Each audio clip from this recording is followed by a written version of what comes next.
Good morning and welcome to another podcast of Change Your Story with me, your host, Chris Abbott. And today I'm going to be talking about the book You Squared. This is a continuation of the episodes I've been running. It's a series of the chapters being read and some insights being provided. This is a great book by Price Pritchett, who's a PhD. I give him all the credit. He's written a book about a high velocity formula for multiplying your personal effectiveness and making quantum leaps in your life. So this book's an amazing tool for you to shift your perspectives and your outlooks on what you're currently doing. For those of you who may recall, I did an episode about the fly, which was a fly in the summer trying to exert the last of its life's energies going through the window, and it will die on that windowsill rather than pausing and taking stock of how the efforts invested are going, and not realizing that 3 feet away was the same open door that the fly came into the room from. And if the fly had only just stopped and evaluated what they were doing and the results and feedback they were getting, they could easily have flown out and lived. So all sorts of great insights in this book. So let's get into this one. Okay, this is chapter 9. This one is focus on ends rather than means. I like that right off the bat, because what that tells me is what I preach. It's like, don't worry about the how. Just have the why you want to achieve something so ingrained in your mindset that the how doesn't matter. You're going to figure out the how. Just set the goal and take action, right? So focus on the ends rather than the ways in which you're going to get there. You don't have to know how you're going to get there. You just need to know where you want to go, right? So it's crucial. It is crucial to have a crystal clear picture of what you want to accomplish. And clarity does bring that focus, obviously. Operate with a sharply defined mental image of the outcome you seek. Rivet your attention on that spot where you are to land at the end of your quantum leap, and visualize your arrival. So even right in that first little bit, right? So crystal clear on your goal, clarity and focus of your vision. You've got to have it written out. If I asked 3 people today what their top 10 goals were, I asked 10 people what their top 3 goals were this year, they probably couldn't tell me in concise terms. They wouldn't have clearly defined it, so they couldn't articulate it, and therefore they're not messaging that back to themselves in order to set out and take action on it. It's too blurry. You got to be very crystal clear on where you're going. And then the visualization aspect of that is already envisioning yourself as having completed the goal, right? So you're going to ingrain that perspective in your brain and your mindset. So now you're going to start acting, operating, and thinking like someone who's already achieved where you want to go, that goal, right? Very important distinctions on setting goals. When you do that, it's like you magnetize yourself to the ways and means involved in the methodology for getting there. The solutions begin to appear and answers come to you. So I would put it to you guys, have you ever set out for a goal? You didn't really know what you were doing. It's all new to you. Sure, we can talk about walking and talking and riding a bike and things like that. You didn't know. But in your life now as an adult, when was the last time you actually set out on a course of action towards a goal that you really wanted to do? Whether it was a personal change, a career change, taking action on some of your goals that you've kind of left there dusty on the shelf. I'm here to remind you that if you do start pursuing things, all sorts of things are going to fall into place. And I love the saying that the universe will conspire to help you achieve your goal. And it's not going to be perfect. It'll probably be a little messy. It may not be on the same time frame you want, but the time's going to pass anyways. So I want to reiterate that time is ticking. Take action now. Your to-dos, they got to be to done. Okay, you got to get going on these things, guys. Operate with a sense of urgency. So the key is not to get in the way. And basically, if you start worrying about everything that will be involved in getting from here to there, you are bound to bog down in the questions about methodology. People always get hung up on the how-to aspects regarding a quantum leap. So true. And I would suggest that those of you out there who have gone on to higher education probably suffer tremendously from this, because you get into what's called analysis paralysis. We've all heard that term. Well, it's very true. And a lot of people will calculate for all the reasons why something can't go the way they hope for it to go. And they put all their stock into things failing, and they look for reasons why it could fail, and then they rationalize why they won't take action. I want you to flip that and put all of your stock into asking yourself for evidence for the reasons why it could be something. I had a call recently with someone. They got about 30 years of experience. They're currently a CEO, a tremendous resume, just a total rock star. They they've got their MBA, they've got their law degree, they've got their commerce degree, they've got an amazing track record, okay?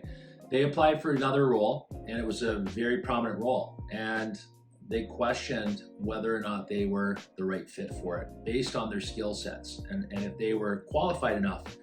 And I kind of laughed and I thought, well, you're suffering from imposter syndrome, because I would like you to point out anybody who's more qualified than you to take on this role. You're the guy, you're the person, you've got all the greatness within you, you've got the record, you've got the pedigree. And this is part of that analysis paralysis of wondering and worrying about, wow, am I good enough? Am I prepared enough? Am I the right person?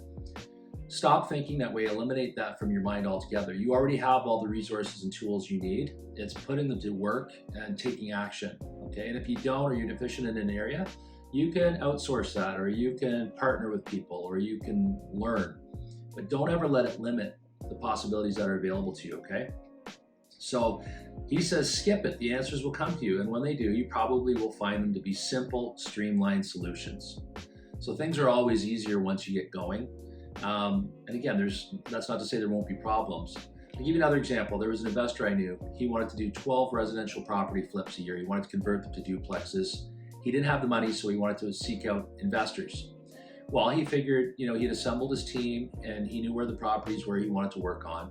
And he thought he'd need one investor per property, so one each month. And what he found was he only needed 3 investors, because when he did the first project flip, it went so smoothly, he moved on to the second person, then the third, and investor number 1 came back to him and said, hey, when are we doing another one of those awesome projects we did? That went really well.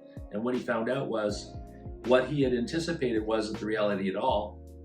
And in fact, it worked out beautifully, because he had 3 close-knit partners who he could call on, and they knew, liked, and trusted him and knew his work. And of course, he started to grow from there and do bigger and better projects.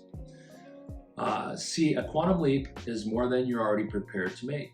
You haven't done it yet. So that's the other side of it, the fear, the aspect of, wow, I've never done something that's absolutely terrified me before. When was the last time you challenged yourself, or when was the last time you took something on that you were totally terrified of and thought, oh my God, what am I doing? I don't even think I can do this. I don't know how I'm going to do this. A lot of people play it safe, and I call it playing not to lose, when I would really encourage you to play to win, guys. Play big life, big rewards, and lots of fulfillment, especially when you achieve those goals. You have the potential, the resources are available, the opportunity is there. What has been missing is your decision to go for it. Again, there it is, right there.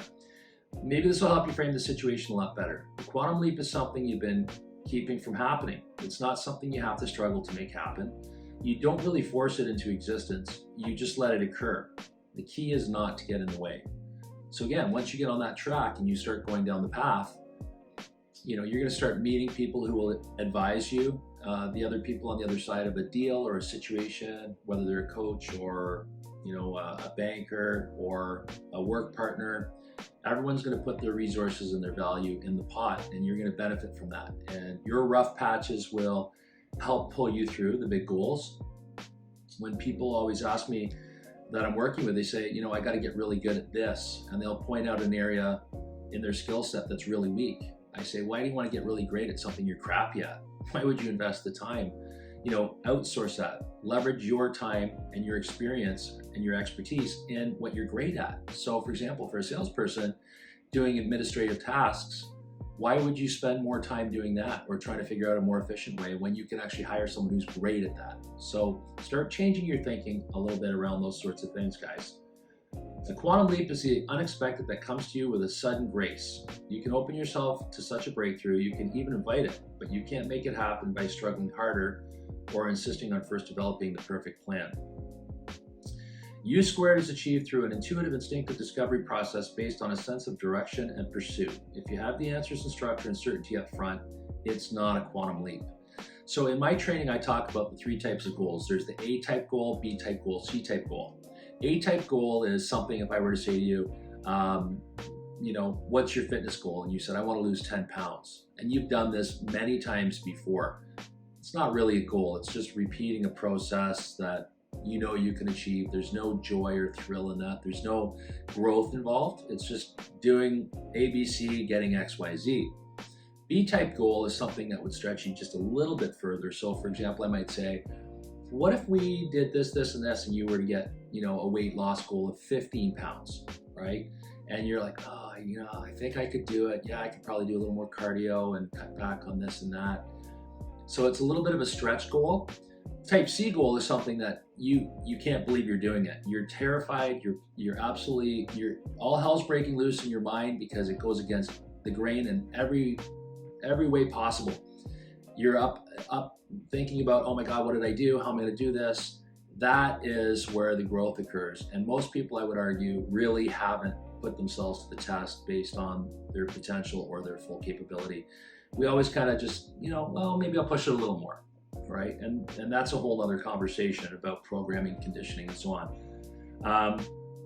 The formula does not involve getting everything neatly organized and all the risks eliminated before you make your move. There's an element of hip shooting involved here. Don't count on having all procedural issues for the journey buttoned down before you begin the trip. I like this, and I've mentioned this previously. When I was taking firearms training in law enforcement, I was on the range and someone told me it's not ready, aim, fire, it's ready, fire, aim. And I love that because what happens is you get feedback down range. I'm 3 feet to the left, I'm a little below, and then you can course correct and dial in specifically on your target. So that's why I love this. It's like, just get in the game, get out there, get exposed to it, get in those deep waters, guys, and you're gonna find your legs when you get out there. You're gonna it's a fight or flight thing for sure, but if you have the passion for it and you truly want something, you're gonna be okay, right? You're gonna find those resources in the people. You must be willing to tolerate ambiguity, confusion, possibly even chaos for a while, shaping your game plan as you go. Allow some disorder in your life. So I joke around and say everyone loves surprises till they get one they don't want, and then they call them problems. Well, guess what? You can assure yourself that if you're going to take on a big worthy goal, there's going to be a lot of problems. There's going to be a lot of roadblocks, obstacles, unexpected events. Maybe you lose some friends. Maybe your life goes out of balance for a while. Maybe it strains your resources or your finances. Maybe you're stressed to the max and you need to unplug for a day. There's going to be all sorts of stuff that goes on, but it's what's on the other side of that. And like I joke with my son, whenever he hits a wall or he feels that resistance to doing something, but I know he really, really wants to do it, I jokingly say to him, I say, hey son, the cave you fear to enter holds the treasure you seek. And time again, he'll put himself to the test and he comes out on the other side and he's like, oh my God, this has been an incredible experience, Dad. I never thought I could make this team, or I never pictured myself doing that. Like I always knew I could maybe be there, but I wasn't sure. And I let my fear get in the way. And once he blew through that, it's just an entirely different ballgame. So I want for you to challenge yourself in a similar way. It doesn't have to be something huge, guys. What's huge to someone may be nothing to someone else, but it's important to what's scary and unimaginable for you right now where you're currently sitting. I want you to start looking at those things that bother you, that sit there and when you go to bed at night, it bothers you. And I call it your rocking chair test. When you're 80 years old and you're sitting there reflecting back on your life, are you going to have tons of regrets? Are you going to have tons of feelings that what if I did this, or what if I just tried and really put it out there? You don't want to be in that place, guys. This isn't a dress rehearsal. You got one life to live, so max out on it and give it your all. Go for it. Live your life, right? If you get too concerned with a step-by-step plan of action to be followed, you'll find yourself brooding over the potential problems and roadblocks that could be encountered. For now, all you need is an amazing aiming point and action. Quantum leap by definition means moving into uncharted territory with no guide to follow. You personally draw the map as you go.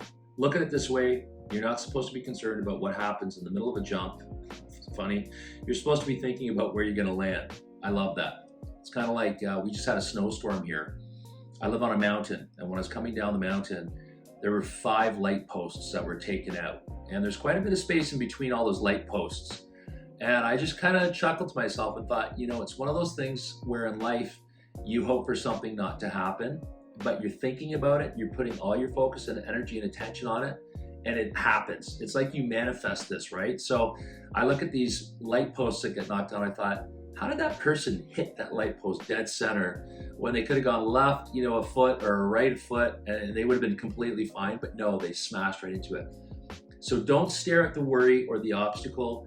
Get staring and focusing where attention goes, energy flows. Put all of it on what you want, not what you don't want. So I hope that was an impactful chapter for you today. A little longer in discussion than I wanted for that to try and condense it for you, but I hope someone gets value out of it. And if you feel that's the case for you, it probably is likely it's valuable for someone else. So please feel free to like and share. And tune into my podcast. It's just Chris Abbott Mindset Coach. It's on Spotify if you want to hear other similar chapters or more information like this. And stay in touch if you want. Take advantage of my free strategy session. I offer 30 minutes to discuss your big goals, your plans, your frustrations, why you feel stuck. And the way I coach guys is I don't come in with a big, intimidating plan and say you've got to do all these things. No, I meet you where you're at, right? Everybody's at a different level. All I want to do is get you better than you were yesterday and put you on a path towards your highest and best self, your 2.0, okay? That's how I coach. That's my methodology, my approach. I have an amazing platform that I use. It's called Thinking into Results. So if this is something of interest to you, reach out to me and make that personal and professional transformation. Start today and take the advice I just provided. Your 2024 is happening right now. Everything you put off for a later date that you truly want, it's probably not going to happen, because I can assure you that you've been doing this to yourself repeatedly year after year after year. So let's make the change. As I say, change your story. Let's partner up, and I will talk with you soon. Okay, guys, have a wonderful day. Cheers.